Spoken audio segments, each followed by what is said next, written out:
and being able to read, but also then being able to write memories as well, and then so the definition of the simulation point is being able to create a virtual reality that is indistinguishable from physical reality with AI characters that are indistinguishable from biological characters.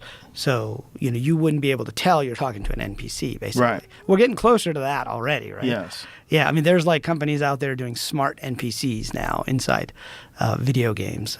Right, but what would be the difference between looking at what is possible in the future and making either a hypothesis or suggesting that has already taken place?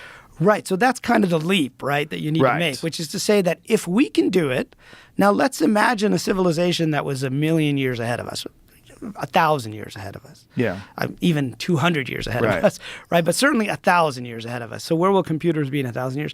They would already have created these types of simulations. Right. Right? Because if we can do it, now 50 years ago, we didn't know if we could do it. We didn't know if computers could get to that point. Mm-hmm. Right? Today, we're pretty sure we can get there. In fact, I'd say that I'm 70% sure that we will get to the simulation point, which means I think there's a 70% chance we're living inside a simulation. And so the point is, if they already got there, they created a whole bunch of simulations, okay? And you can't tell the difference whether you're in the real world or a simulated world, right? So there's 99 of these, there's one of these, but you can't tell the difference. So which one are you more likely in? Just statistically speaking now, we're not even projecting the technology forward. We're just saying it's more likely you're in one of the 99 than the one because there's so many more of these, right? Sort of. If you can't tell the difference, right? If you can't tell the difference. But there's so many things you have to think about, right?